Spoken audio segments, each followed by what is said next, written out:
नीतीश कुमार ने नहीं दिया एमएलसी पद से इस्तीफा। इस्तीफे पर फर्जी हैं नीतीश कुमार के दस्तखत। आरजेडी के दावे ने बिहार से दिल्ली तक मचाई हलचल। क्या अदालती प्रक्रिया की भेंट चढ़ेगा ये इस्तीफा?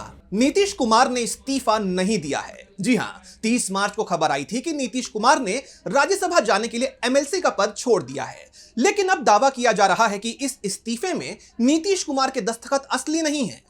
मुख्य विपक्षी पार्टी आरजेडी ने यह बड़ा दावा करते हुए सवाल उठाया है। पूछा है कि ये नीतीश कुमार के असली दस्तखत हैं या फिर फर्जी। अब इस दावे पर नीतीश कुमार के उस इस्तीफे की फोटो वायरल हो रही है और अब इस एक दावे ने, इस एक सवाल ने बिहार से लेकर दिल्ली तक खलबली मचा दी है। बीजेपी तो भारी ऊहापोह की स्थिति में दिखाई दे रही है कि अगर वाकई ऐसा है, अगर इस्तीफे पर साइन फर्जी हैं, तो फिर समझ लीजिए कि नीतीश कुमार ने अपने फाइनल खेला की स्क्रिप्ट के मुताबिक खेल करना शुरू कर दिया है, जिससे बीजेपी की नींद उड़ी हुई है और उसका अपना सीएम बनाने का सपना चकनाचूर हो गया है। वहीं दूसरी तरफ सवाल यह है कि क्या इस विवाद को लेकर विपक्ष अब कोर्ट का दरवाजा खटखटाने वाला है? तो क्या सच में नीतीश कुमार ने नहीं दिया है इस्तीफा? क्या वाकई इस्तीफे पर असली नहीं है नीतीश कुमार के दस्तखत?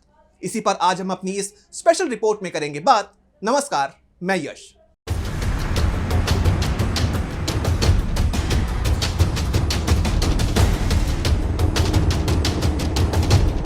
आरजेडी के एमएलसी सुनील कुमार सिंह ने सोशल मीडिया पर एक ऐसा पोस्ट डाला है जिसने पूरी बीजेपी की नींद उड़ा दी है और सवाल खड़े कर दिए हैं कि अभी तक जो हम बिहार में होता हुआ देख रहे थे, क्या वो सब कुछ एक छलावा था? सुनील सिंह का सनसनीखेज दावा है कि नीतीश कुमार के एमएलसी वाले इस्तीफे पर जो हस्ताक्षर है वो संदिग्ध है। उन्होंने फेसबुक पर पोस्ट किया, छोटे पद का भी इस्तीफा ऑथराइज्ड पर्सन के सामने देना होता है। इसकी जांच होनी चाहिए कि इस्तीफा पत्र पर हस्ताक्षर असली है या नकली। आरजेडी ने यह दावा यूं ही नहीं किया है। आरजेडी के इस शक के पीछे एक ठोस वजह है। कायदे से जब कोई बड़ा नेता इस्तीफा देता है तो वो खुद सभापति के सामने पेश होता है, लेकिन नीतीश कुमार का इस्तीफा लेकर जेडीयू के एमएलसी संजय गांधी और मंत्री विजय कुमार चौधरी विधान परिषद पहुंचे थे। नीतीश कुमार खुद वहां मौजूद नहीं थे। बस इसी बात ने इस विवाद को हवा दे दी है। विपक्ष के सवाल है कि क्या नीतीश कुमार इतने अस्वस्थ थे कि खुद नहीं जा सके, या फिर क्या यह इस्तीफा उनकी मर्जी के बगैर तैयार किया गया है?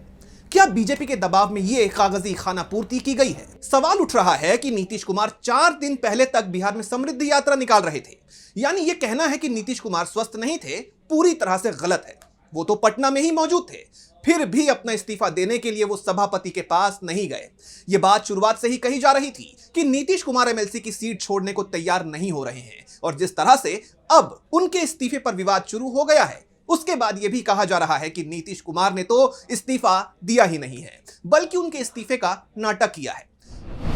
अब जब इस्तीफे पर फर्जी दस्तखत का शोर मचा तो बीजेपी की तरफ से आनन फानन में बयान आया। विधायक संजय सरावगी ने आरजेडी के आरोपों को सिरे से खारिज करते हुए कहा, जो लोग खुद जालसाजी में माहिर हैं, उन्हें हर जगह वही दिखता है। अब जब विपक्ष नीतीश कुमार के इस्तीफे पर सवाल उठा रहा है तो कुछ सवाल ऐसे हैं जो अपने आप ही उठ जाते हैं। जैसे, क्या आरजेडी इस मामले को लेकर अदालत में जाएगी? क्या 10 अप्रैल को राज्यसभा की शपथ लेने के बाद नीतीश कुमार वाकई सीएम का पद छोड़ेंगे, या फिर हस्ताक्षर के विवाद के बीच कोई नया राजनीतिक समीकरण जन्म लेगा? अब यहां 2 कहानियां निकलकर सामने आती हैं। पहली कहानी यह है कि अगर नीतीश कुमार के इस्तीफे में कोई झोल है तो इसका मतलब यह है कि अब इस्तीफा देने की समय सीमा बीत चुकी है और फिर नीतीश कुमार वाली राज्यसभा की सीट खाली हो जाएगी।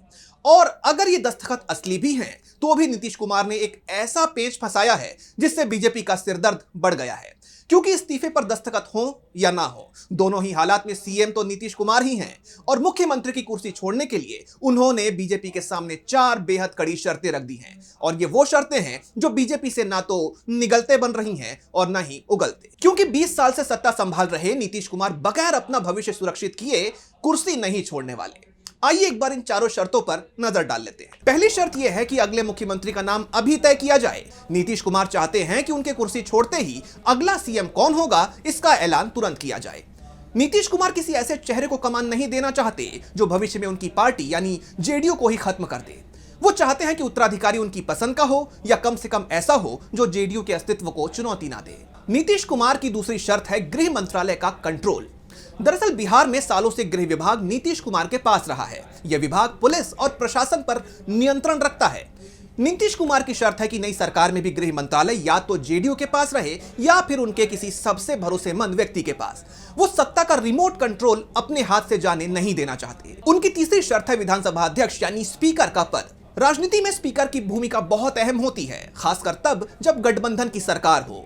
नीतीश कुमार जानते हैं कि अगर भविष्य में जेडीयू को तोड़ने की कोशिश हुई तो स्पीकर ही उसे बचा सकता है, इसलिए वो इस पद पर अपना दावा छोड़ने को तैयार नहीं है। नीतीश कुमार की चौथी और आखिरी शर्त है विभागों का नया फॉर्मूला। नीतीश कुमार चाहते हैं कि सत्ता के हस्तांतरण से पहले ही यह साफ हो जाए कि एनडीए के किस घटक दल को कौन सा विभाग मिलेगा। वो चाहते हैं कि मलाईदार और अहम विभाग उनकी पार्टी के पास सुरक्षित रहें ताकि सरकार में उनका दबदबा बना रहे। जानकारों का कहना है कि अगर बीजेपी ने इन शर्तों पर हां नहीं की तो फिर नीतीश कुमार इस्तीफा देने से मुकर भी सकते हैं और अब तक जो बिहार में चलता दिख रहा है वो सब एक झटके में हवा हो सकता है, झूठा साबित हो सकता है।